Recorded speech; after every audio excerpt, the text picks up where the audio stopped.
오늘도 함께 예배드릴 수 있게 해주신 하나님께 정말 감사드립니다. 오늘은 함께 시편 8편 함께 읽음으로 예배 시작하도록 하겠습니다. 시편 8편입니다. 여호와 우리 주여, 주의 이름이 온 땅에 어찌 그리 아름다운지요. 주의 영광이 하늘을 덮었나이다. 주의 대적으로 말미암아 어린아이들과 젖먹이들의 입으로 권능을 세우시며 이는 원수들과 보복자들을 잠잠하게 하려 하심이니이다. 주의 손가락으로 만드신 주의 하늘과 주께서 베풀어 두신 달과 별들을 내가 보오니 사람이 무엇이기에 주께서 그를 생각하시며 인자가 무엇이기에 주께서 그를 돌보시나이까. 그를 하나님보다 조금 못하게 하시고 영화와 존귀로 관을 씌우셨나이다. 주의 손으로 만드신 것을 다스리게 하시고 만물을 그의 발 아래 두셨으니 곧 모든 소와 양과 들짐승이며 공중의 새와 바다의 물고기와 바닷길에 다니는 것이니이다.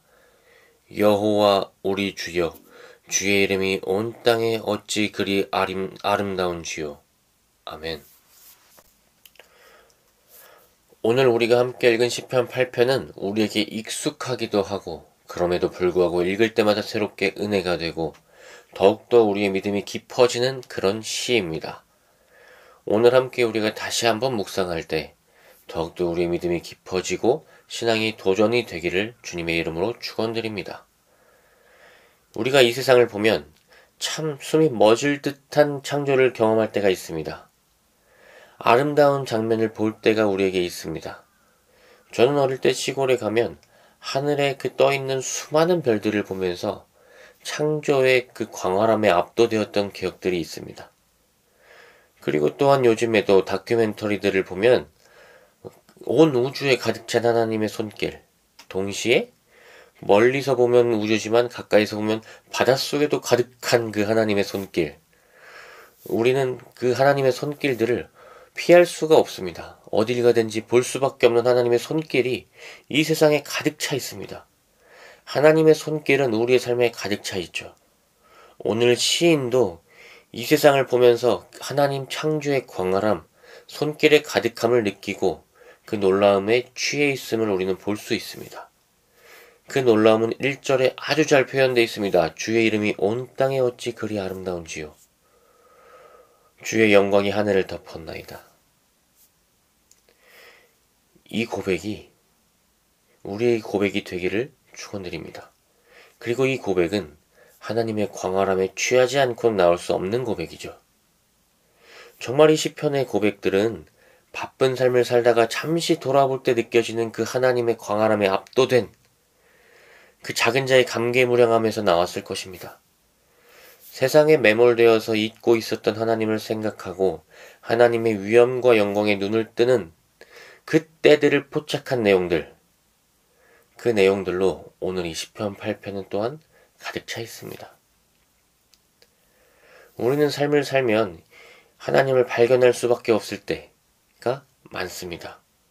그리고 그때 우리는 더 가까이 가도록 노력을 해야 되고 오늘 시인처럼 이런 과정들이 일련의 하나의 그 시들로 나열될 수 있어야 합니다. 오늘 이 시 안에는 어떻게 시인의 깨달음이 나열되어 있는지 한번 보도록 하겠습니다.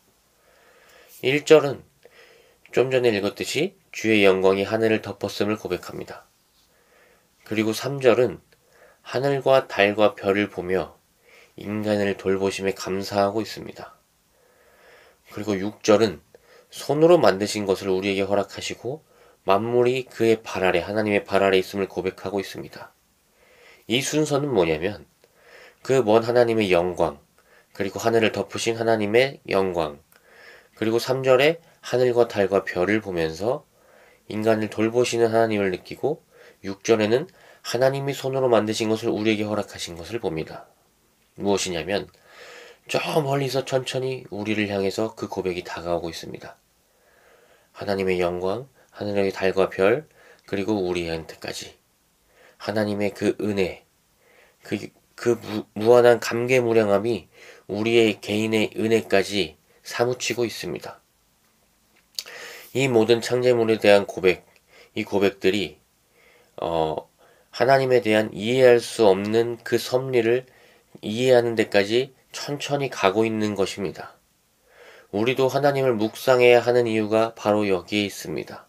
첫 번째로 시인처럼 하나님의 이름이 얼마나 아름다운지 우리가 조금씩 알아갈 수 있습니다. 우리가 창조를 보며 하나님을 묵상하면 하나님의 이름이 이 세상에 가득 차 있고 얼마나 아름다운지 볼 수 있습니다. 두 번째로는 지금 우리가 살고 있는 이 삶이 헤아릴 수 없는 축복이 가득한 삶임을 우리가 다시 한번 깨달을 수 있습니다. 정말 은혜로 가득 차 있습니다. 놀랍습니다. 저는 하루하루 보면 볼수록 이 세상이 정말 꿈같이 새롭고 완벽하고 정말 하나님께서 계획하고 있음을 깨달을 수밖에 없는 세상임을 고백합니다. 그리고 세 번째는 나에게 허락된 이 사람들에 대한 생각이 달라집니다. 시인은 사람을 하나님보다 조금 못하게 하시고 영화와 존귀로 관을 씌우셨다고 고백하고 있습니다. 그렇습니다. 내 주변에 이 모든 부족한 사람들 같아도 하나님의 손길이 모두 다 있는 사람들입니다. 그래서 창조주를 보면서 우리는 인간을 절대로 괄시할 수 없습니다.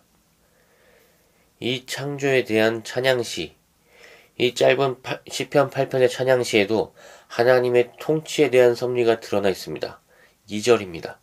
주의 대적으로 말미암아 어린아이들과 젖먹이들의 입으로 권능을 세우시며 이는 원수들과 보복자들을 잠잠하게 하려 하심이니이다. 이 짧은 시편에도 약한 자를 들어 쓰시는 하나님의 통치 질서가 드러나 있습니다. 이 세상은 우리를 이해할 때 땅의 먼지로 태어난 존재인 것처럼 우리를 대합니다. 성경도 그렇게 말을 하고 있기도 합니다. 이 세상의 티끌로 우리는 만들어졌습니다. 그러나 우리가 믿음으로 말미암아서 놓치면 안 되는 것이 무엇이냐면 바로 하나님의 형상으로 우리를 만들었다는 것입니다. 그리고 하나님의 숨으로 시작되었다는 것입니다. 우리는 하나님의 형상이며 하나님의 숨으로 시작된 존재들입니다.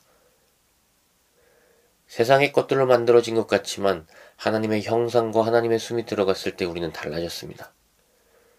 오늘 시를 보듯이 왕이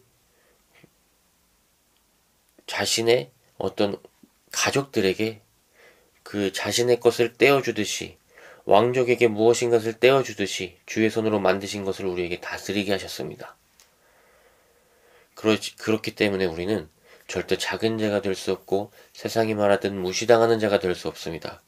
저는 이 신학을 아는 것이 너무 중요하다고 생각합니다.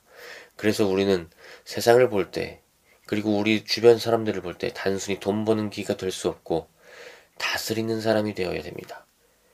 그리고 동행하는 사람이 되어야 되고 존귀함을 깨닫고 우리에게 서로 존귀함을 깨닫게 할 수 있는 그런 사람들이 되어야 됩니다. 그것이 바로 그리스도께서 십자가에 돌아가신 이유고 우리를 끝까지 사랑하신다고 하신 이유입니다. 그래서 우리는 세상과 달리 그 하나님이 우리에게 허락하신 그 존귀함을 서로 나누어 줄 수 있고 깨닫게 해줄 수 있는 그런 존재가 되어야 합니다. 그래서 오늘 우리는 세상을 살아갈 때 하나님의 손길이 세상에 가득하다는 것 그리고 그 은혜가 우리에게 사무치고 있다는 것 또한 마지막으로 하나님의 통치가 이 세상에 가득 차 있기 때문에 우리도 우리에게 허락하신 존귀함을 우리 주변에 전하며 살아야 된다는 것. 이 세 가지를 우리 생각하면서 오늘 하루도 주님 앞에서 영광을 누리는, 은혜를 누리는 삶이 될 수 있기를 축원드립니다. 이 시간 기도하겠습니다. 하나님 감사합니다.